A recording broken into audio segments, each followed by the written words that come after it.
Okay, that's great. Wonderful. Wonderful. Amen. Let's get started. Can we get started? Yeah, okay. So it's been an amazing ride getting through chapter one. I'm hmm excited to start chapter two. hmm Again, I think we can only probably get through one verse today because of time constraints, but we'll do our best. Would you like to read 2:1? Just one? Just the first verse? You Okay. want more? How about this? I'll read 1 to 6 and let's see what we can get done today. Oh, It's all part of just one whole 2:1 to 2:5. Sound good. 1 to 5. Okay. The Gospel according to Saint Matthew, chapter 2, verses 1 onwards. Now, after Jesus was born in Bethlehem of Judea in the days of Herod the king, behold, wise men from the east came to Jerusalem, saying, "Where is he who has been born King of the Jews?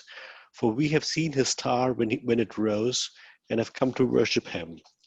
When Herod the king heard this, he was troubled, and all Jerusalem with him. And assembling all the chief priests and scribes of the people, he inquired of them where the Christ was to be born. Wow. Okay. Let's start with 2:1.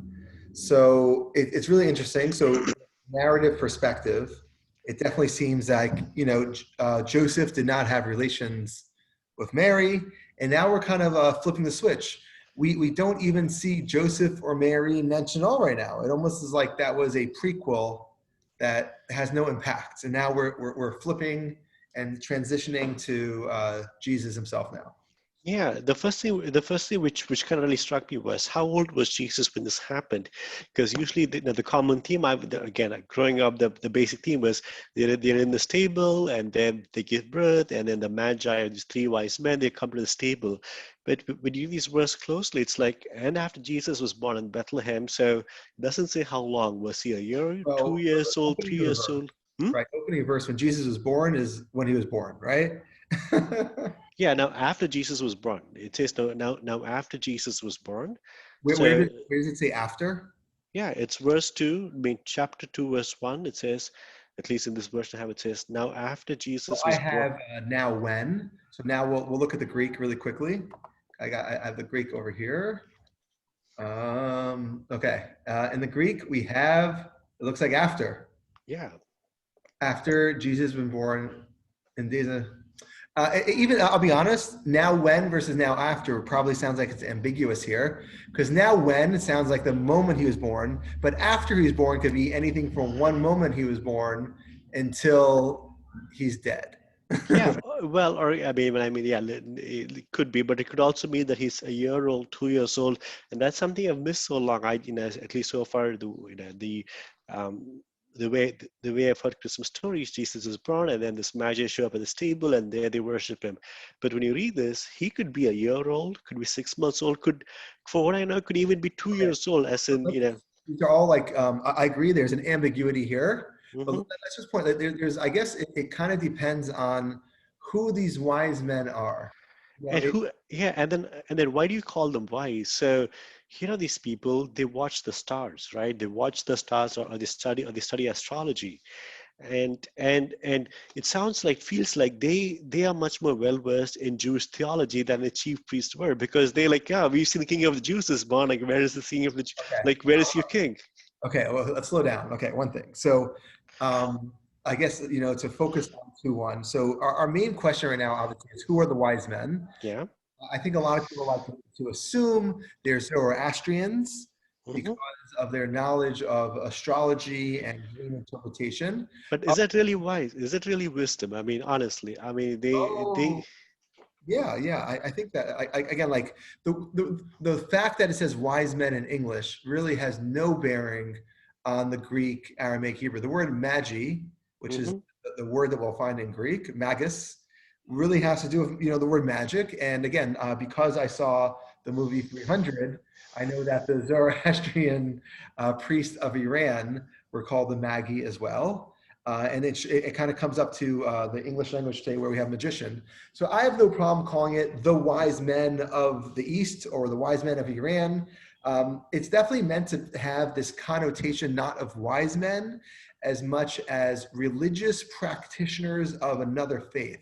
That's what I would probably say the focus is.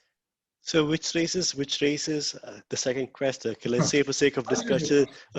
okay, let's just say for sake of discussion that they are practitioners of a different faith, right? And so we call them wise. How in the world do they know Jewish theology to say that we've seen the king of the Jews is born? Well, And and me and throw they the have question back at you. confidence, right? They have confidence. It's not something they had a whim. They have confidence, they've traveled, they have put some effort and go, Well, who are these? again, I would throw the question back at you Yeah. and say that nowhere do they cite Jewish theology as a source of their beliefs. Well, In if where two, is he was been born king of the Jews? Okay, right. right, To but like to claim there's king of the nothing wrong. Jews, right?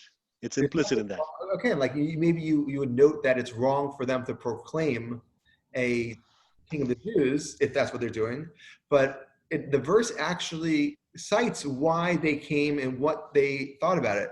That for we saw his star in the east, no clue what that means, and are come to worship him. So it's not actually saying that the Jews are recognizing that a king was born. They're saying that we are experts in interpreting astronomy slash astrology, and we feel that our religion is telling us that the king of the Jews has been born. Okay, so which means they had a category for this term called, I mean, they, so like if I told you, right, this thing called Jainism, right? If I, they were like, what is this? Now, growing up in India, I know what Jainism is. It's a religion. My point is, they need to have some point of reference to at least, again, Well, if to we want speak to about these see things. our Iranians, Persians, then Persian has a strong Jewish tradition for already 500 years before this. During the Babylonian exile, a ton of people lived in Iran, in Persia, and we see even today there are Tehrani Jews, Mashhadi Jews. So the fact that there would be knowledge in Babylon, in Mesopotamia, in what we call Kuwait today, and other places along the Euphrates River, of Jews' existence would not be a surprise. The Okay, fact, so yeah. let's just say for sake of discussion, okay, they don't know Jewish theology, but they live in the East and they see the star. Now, given the fact that there are people who study, right, who put some effort into it, they're not just going to go on a trip just because they saw something. It's reasonable to expect they probably spoke to somebody around them, as you mentioned, then Again, like there were I don't Jews around them, see why and we, then yeah, I don't see why we should have assumptions about how they should act based on their religious beliefs. so the thing which I'm surprised is here are these pagan, I mean, they are pagans, right? They're No, not, I mean, Iranian Persians would have they're, been Zoroastrians, which would not be pagans. okay, they're Gentiles. They're They're not Jewish. definitely non-Jews, Yeah, 100%. okay. Okay. They're Gentiles, right? Gentiles, pagans, whatever. I mean, they're non-Jews. And here, so Matthew's first, again, in the Gospel of Matthew, the first people who claimed to, who proclaimed Jesus to be the King of the Jews were pagans or non-Jew. Again, whoever they are. And I go, did they have this understanding for them to for them to even have this category, King of the Jews, and we want to make this journey to go, to go worship him? So it's a good question. So there's no problem with them believing that there's a concept of kingly Jews. I mean, without going through the Maccabean revolts and what happened in the 200 years before Jesus' birth, it's not hard to say that at certain times in Jewish history, the people of Judea had the right to have a king, Hmm. and at certain times that right to have a king was taken away by the Romans and our Greek, and then when Syria, Palestina became a Roman province in 135 during the Bar Kokhba revolts. There's definitely what to say about different levels of right to have a king. Like Hmm. King Herod even was not a king in the sense that he had complete unlimited control. He still was viewed as having, protexia of the Roman government. Was he Jewish? So again, like it's really a famous question about what a Jew is in the No, first no. century. Was He was definitely Herod wasn't. Jewish? He Was wasn't. King Herod a Jew? He wasn't of the Davidic line, and according to like I guess what we should view that he did some form of conversion to Jews. So I don't want to be judgmental about what conversion means in the first century. He definitely identified as the king of the Jews and as a Jew, even if his father Antipater would have been an Edomite. Edomites would have been from the southern part of Jordan today, and they would have been non-Jews. And if anything, they would have been Idumeans, would have been folks who are generally not allowed to marry into the Jewish people very easily. But again, I feel like at the end of the day, that he was a king. He would have identified as Jewish. The people, some of the people would have thought he was Jewish, some not. And he definitely would have had the power, most powers of a king. But the main thing that I think we should know from a gospel perspective is that without fail, according to everyone, he is not from the line of David. So he cannot be a messianic or Davidic scion. Again, so he's not Messianic, he's not Davidic, but he's Jewish. I mean, at least by Again, his. like, I don't again like there's such an argument about what it means. There's a lot of literature on what it means to convert at different points in history. For example, in the world today, if I would say that I converted Reform, according to Reform tradition, to Judaism, Orthodox circles would not consider that person as a Jew, while Reform circles would. And Israel has all these issues about when people try to claim the right of return to go to Israel based on different conversions. The issues that we're experiencing over the last 200 years in America and throughout the world definitely would have been, I think, questions that they would have had. A lot of people, we see the word Judea here. Mm-hmm. Judea is the people who descend from Judah. Judah and probably Simon and Levi as well, and maybe Benjamin. But it's people who are living in a piece of land. And it could be that anyone who is living in that piece of land might have called themselves a Judean. So it's really, again, it's a complicated concept that for me, I don't think it's important to understand this first chapter as much as Herod, not from the Davidic line. End of story. That's so how far are Bethlehem, how far is Bethlehem and this Jerusalem? is a better question. Bethlehem, you could take the bus in like 10 minutes. See, and that's the whole thing, right? They follow a star, and stars up above, and they end up in Jerusalem and not in Bethlehem. I mean, was it intentional? Was that Matthew was? Let's take a step back. So there's actually a contradiction in the first verse with cities. I don't know if you're noticing it. So let's look at it very closely. So Bethlehem is a city that still exists today, Bethlehem. It's mostly a Palestinian city today. Most Christians have fled as of recently.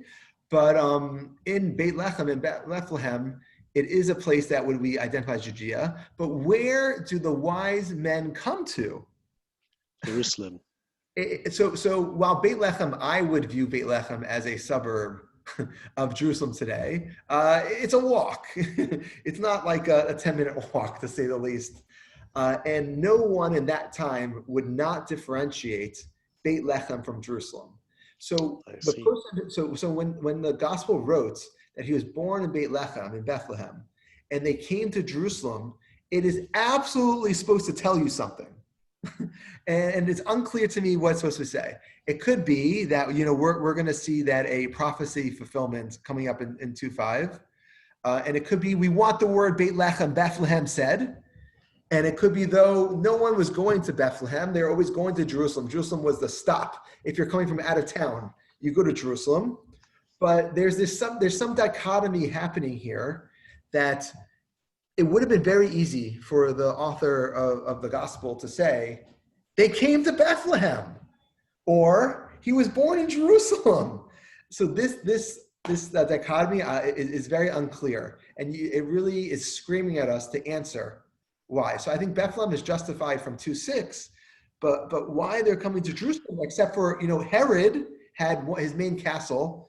Aside from the one at Masada and other places, he obviously had a castle in Jerusalem, and this was towards the end of his reign. So it literally could be that they're going into the head of the monarchy, to the White House's area, and saying there's a new king, which would have been obviously heretical and probably punishable by death for being mutinous, even if you're an outsider. So I think we're supposed to feel that dichotomy, though. So this is, I hear what you're saying, and here are these Magi or practitioners of different faith who live in the East who see a star. Weren't there pagan or non-Jewish people who lived in Bethlehem or lived in Jerusalem who practice the same faith? So when the same faith as the Magus? Yeah, as a Magus. I mean, so is it? If they were Zoroastrians, it'd be very, again, I'm not saying that there can't be different people of different religions. It's very uncommon to find Zoroastrians outside of Iraq, Iran at that time. I see. So it's not impossible, but Isn't it's that what? Isn't very that the? tough to tell their people. Now, isn't that the? Isn't Zoroastrianism the world's oldest religion? Like this was at the time of Abraham. I mean, is that true? I mean, I don't know. Some people from the Indian subcontinent, like some people we know of, many Tamil claim that their religion is older. It's hard to identify the beginnings of religions, as a lot of time they start in nomadic and smaller beginnings. okay. But whatever. Okay, An old religion. so when these people show up, right? How do these chief priests look at them? Do they even respect them, or do they look at them with contempt? So here are these again folks who've learned something but of a different faith. They come to Jerusalem and they tell, "We found the first king of the Jews," right? And like there is no response from the chief Again, priest. no one was looking for the king of the Jews. It's like when you say he found, it wasn't like that person missing. Herod was ruling at this point for decades. He wasn't like just brought in to be king. He was king for decades, 30 years already almost. So it's just like this is not something that people wouldn't, it wasn't a question. Mhm. So I'm kind of intrigued by Herod's response. The Magi said, "Where is he who's born King of the Jews?" Right? And his question to them is, "Where is the Christ to be born?" Like Okay. verse 4, right? Like from the King of the Jews to Christ, right? It's a big leap.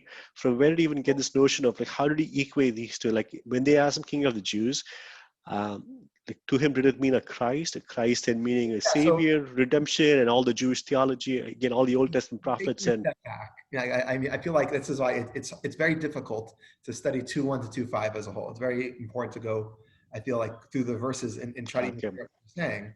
So, I've read them multiple times, so I can't wait. Okay, I'm sorry if I jumped ahead, but yeah. but like so putting 2:1 aside and the other questions that we might have in 2:1, when we go to 2:2 and we say, where is he that is born king of the Jews? The basic assumption, I think, is that Herod is not a king that's supposed to be in charge right now. So don't forget, this is like years before his ending. So the basic chronology is most people will date this, and we could talk about the dating soon if you like, to 4 BCE, and he died roughly 1 BCE. So this is going to be in like he died at roughly the age of 71, let's say. So this is going to be in the 68th year of King Herod's life, and a couple years for the end. So when they come to Jerusalem, to the hub of his government, and say, where is he that is born king of the Jews? First of all, if anyone heard that, they would say King Herod his castle's over there. And if they want to be like very meticulous in language, say born king of the Jews, which I think is the point, that Herod was not born king of the Jews. Rather, he followed after his father Antipater, who was just pretty much a soldier from Idumea, and he followed in that path. I think it would have been almost like a slight, saying that there's a king of the Jews and there's a king born of the Jews. So I think we're supposed to feel that that extra word "born" in it. And the last thing that we have to also point out in 2:2, again, sorry, I'm gonna have to finish with this, Isaac, is the fact that they came to worship him. Yeah. What a craziness. Let's imagine there's a king of the Jews. Let's imagine he's born king of the Jews. Let's imagine there's Magi coming from the east. Let's not even fill in any of the ambiguities. What in the world? No one believes that people who are Magi come from the east need to come to worship him unless, again, their internal religion says that he has to be worshipped. And if the internal religion says that, this would be mean. I don't know, Rabbi. Come on, maybe is your faith pantheistic, right? So if you're again, Okay, but like again, like Islam and Christianity and Judaism are monotheistic. I mean, if they follow a pantheistic faith, right? are not pantheistic. Again, like you can say they're not Zoroastrians, but most people do. Again, we know a lot about the Zoroastrianism. We can run off facts. So And when they say we want to worship him, like what did worship there mean? Like I worship? don't know. Again, like it's a good question. Maybe it could mean bring gifts and show honor. It could mean like deify him. it could run the gamut from A to B on that. But isn't this just remarkable? Like Matthew wants to show that Jesus is King of the Jews, but he starts with saying the first people to identify that in his gospel are these Right. pagan So the pagan. identity, the people who know, it goes Joseph knows, and then Mary knows, Mhm. and then these three magi are able to read astrology or astronomy, I don't know, and they're able to notice that. So again, like these are our line of unconvincing arguments for what Jews would find convincing continues. We now have five people who, if they said something to the people to Jews or people living in Judea at that time, would all the people would So to be I don't follow five. It doesn't say there are three magi. You see, I more, mean, at least two, right? Wise men. So at least there could be. I mean, isn't it like wouldn't there be few more? I mean, this is a group I'm saying which somewhere traveled. between 2 and 1 million. I don't know. I Uh, meant to ask you something. I keep forgetting. Where's he about King of the Jews? For real. Oh, so okay, so they travel from the east. They come to Jerusalem, and they follow a star. Wouldn't the first response of Herod should have been to make fun of them? I mean, the fact that I followed a star. Like, what do you Herod, mean? Herod was very cruel. He's called Herod the Great. He was very much a good executioner. So he killed a lot of his own family members. So Do you think there was something like I don't want to use the word demonic, but something again supernatural taking place over here where people follow a star, I and have the no star problem with that. leads them. Like, how did people even? I mean, The difference between astronomy and astrology is that, right? Astronomy would be the science of the times, knowing that the star moves that point. Astrology would be the interpretation of that. And if you want to give magical connotations to interpretation, that's fine. Like I can't think of any like biblical texts that really overly focus on astrology. Definitely at the time of this is written, and also throughout the Babylonian Talmud of rabbinic writings, there's a focus on astrology, and there's definitely a belief in astrology. And this might just be the common Jewish belief at the time, and it could be that Jews, when they hear of astrology, they would have opened their ears up to it, and I don't find any problem with that. But this is again, this is not the way. If you're, let's say you're God, and you want to I don't. yeah. You saw Aladdin, and you see the way that Prince Ali enters Agrabah. Like that's how you announce a king. You got to follow Disney on this. So this is the weakest possible way to announce a king, and it could be that's meant to be subversive. It could be that they don't want to announce, quote unquote, announce a king as much as let the ministry unravel and unfold. And Wouldn't you say everything in the Gospel of Matthew is subversive? There's nothing in Matthew which is straightforward. The Sermon on the Mount is I mean, almost most things in Matthew are subversive, and with this fed in this broader trend of I'm the saying sub. to people, even it's not only to us who are reading it. I'm saying it's even to the people who, the historical people that we're imagining as having to experience this. Mhm. It would have been also subversive to them. That's what I'm pointing out. We have the double prophetic theory of it was for them and for us, that prophecy in Isaiah. So I feel the subversiveness is also like that. It was subversive for them as much as it is for us. Okay, Isaiah. It sounds like from these first three verses, people have this notion of this high value of prophecy, right? Like this What? prophecy, like people have this, this category called prophecy, and that things were predicted, because Matthew chapter 1. That goes without saying. The Bible has endless, like anyone who reads Isaiah sees there's hundreds of prophecies. That is a given. And so I have a follow-up question to Matthew 1. So Joseph he's asleep, or he's thinking, right? I think we could conclude by the first time is unclear. The second time. Okay, fine. So here's my question, right? Isaiah, as you said, is full of prophecy. Like, how did this one thing stand out to him, or this one prophecy? You asked that before, and I don't have an answer to that. What I said before when you said that is that Isaiah and Psalms were the most popular books found in the Dead Sea Scrolls. But they're big books. I mean, Yeah, and they the have thing so is, much of moving parts to it. why is the Shema Yisrael, the monotheistic creed, more important than the creation creed? Why certain verses pop out to people and are more important than others is a mystery to everyone. And it could be it's just a marketing question. It could be the rabbis or the scholars or the people who want certain verses to be more prevalent, or the ones they cite and they get more important. So why some prophecies are cited? I said that earlier. The fact that he's from Bethlehem, we're going to see is a prophecy fulfillment. The fact that he's a Nazarite, we're going to see is a prophecy fulfillment. And it could be that those were just more popular then. It could be the gospel was trying to make those more popular. Like we really don't have a good insight.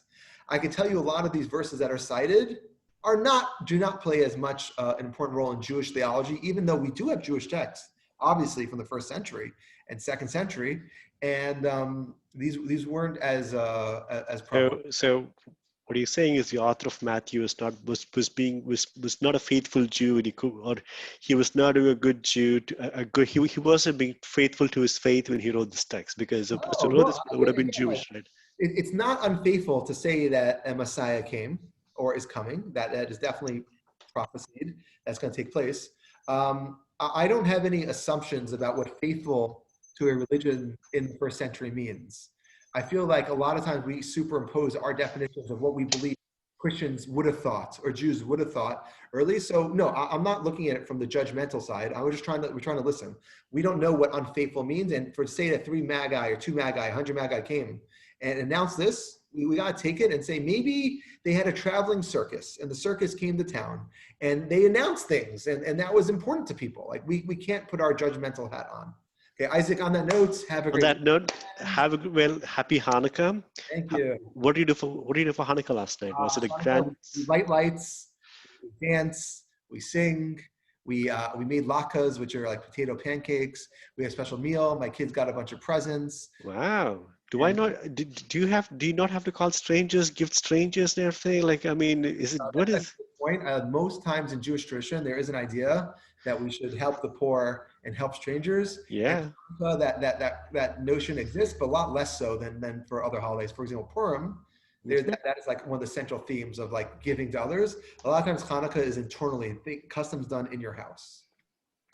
Okay. Well, somebody was saying they got gifts for 8 nights, for all the 8 nights of Hanukkah. Yeah, So, Adam Sandler. huh? Adam Sandler.